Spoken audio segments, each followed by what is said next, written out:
भगवान जी कैसे खुश हो जाएं। भगवान जी को खुश करने का सपना हर व्यक्ति को होता है। हर व्यक्ति चाहता है कि भगवान जी उनसे खुश हो जाएं। हम भगवान को भोग लगाते हैं यह सोचकर कि वो भोग ठाकुर जी तक पहुँचे, उस भोग को ठाकुर जी ग्रहण करें। पर क्या वो भोग ठाकुर जी तक पहुँच रहा है?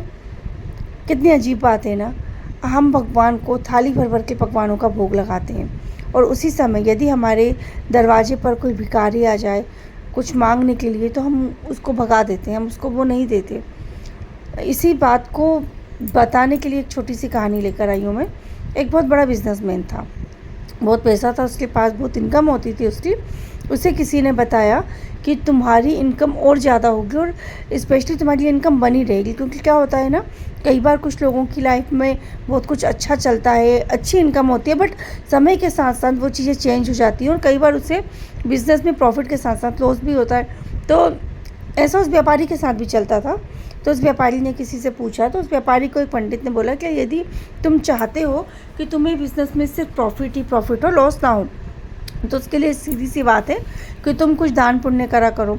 कम से कम तुम्हारी जो भी इनकम है उसका कुछ एक हिस्सा तुम तय कर लो कि तुम कितना हिस्सा दान कर सकते हो। उतना हिस्सा तुम कम से कम हर महीने मंदिर में दान किया करो या कहीं भी कुछ किया करो।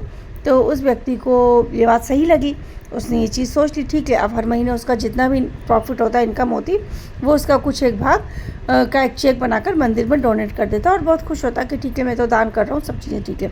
एक बार वो मंदिर जाता है वही चेक लेकर और चेक वो भगवान जी के चरणों में अर्पित कर देता है और उसके बाद वो वापस आ रहा होता है और रास्ते में उसे एक बहुत छोटी बच्ची मिलती है जो भूखी होती है।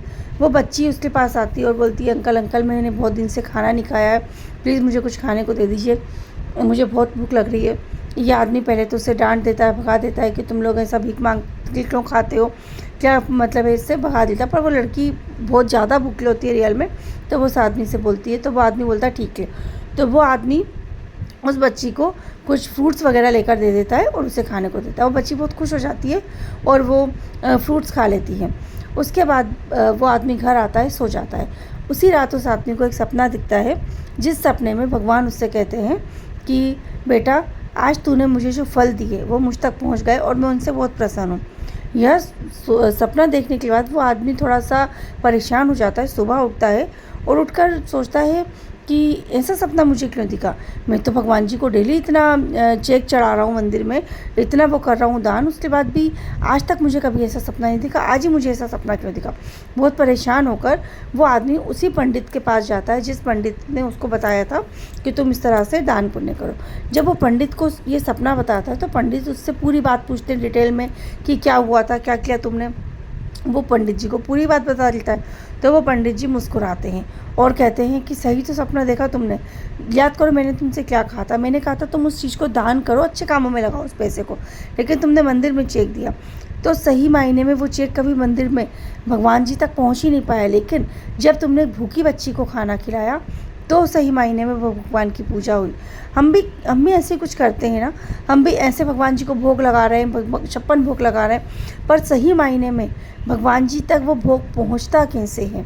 भगवान जी तक वो पहुंचने का सही तरीका है, किसी रोते हुए के चेहरे पर मुस्कान लाओ, किसी के लिए कोई अच्छा काम करो जो तुम्हें दिल से आशीर्वाद दे, और यही एक जरिया है भगवान जी तक पहुंचने का।